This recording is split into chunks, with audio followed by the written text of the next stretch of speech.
আমি এমনি হয়েছি না গেছি যায় দেয় আর যাই খাতি যা আর ভাইমের লগে বাড়াবাড়ি করে বাচ্চা লইয়া।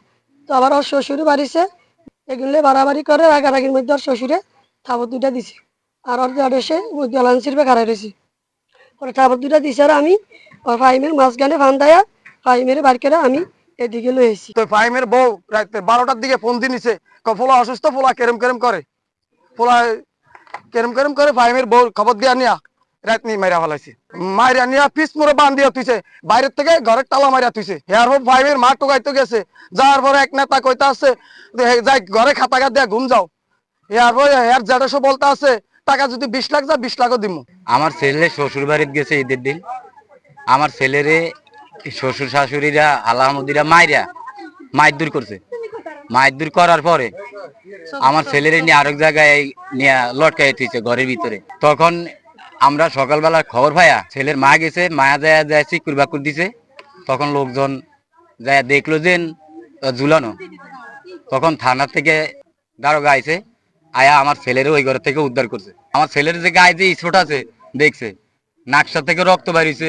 ইয়ার পরে আপনার গায়ে অনেক স্পট আছে। আমার লগে আমার ফোলা শ্বশুরের লগে আগে থেকে বহুত জামাইলে। টানা সপ্তমবারের মতো বেস্ট টিস্যু পেপার ব্র্যান্ড হিসেবে স্বীকৃতি পেয়েছে বসুন্ধরা টিস্যু। বাচ্চা যায় ওকে ধরছে, ধরা বলে আব্বু আব্বু ওরে লাথি মেরা 2টা দিনে তাপ্পর দিয়া লাথি মেরে ফেলে দিছে। পরে আমি ওকে ধরছি, দইরা এদিকে চলে এসে মানে ঘর দিকে চলে এসে আর আব্বু আমার বাবা অসুস্থ। আমার আব্বু বলে কিরে ভাই তুই আর লাথি দিলে কেন, একটু বললে আব্বু ওরে মানে সরাই দিছে আর কেউ আব্বুর গায়ের দিকে তুই তাঙ্গারি করে চলে আসছি। পরে আব্বু কি করছে আবার সরাই দিছে, বলে তুই এদিকে থেকে চলে যা, ঝগড়া আরো বেশি হতে পারে। তা আমি আবার ও বলছি তুমি চলে যাও দিক থেকে। ও চলে গেছে, ও যায় না মানে যায় না, ও আশেপাশে মানুষ ছিল ওরা ধাক্কায় সরাই দিছে, বলে তুই ওদিকে চলে যা, ঝগড়া বেশি হতে পারে। তারপর ও বাসায় গেছে, ওর মানে ওর আব্বু আম্মুর কাছে গেছে, ওর আব্বু আম্মু কি বলছে না বলছে জানি না, ও বাড়িতে চলে গেছে। বাড়িতে গিয়ে পরে কি করছে আমি কিছুই জানি না। ফাহিমের ভাই তামজিদ এসে থানায় একটা সংবাদ দেয় লিখিত।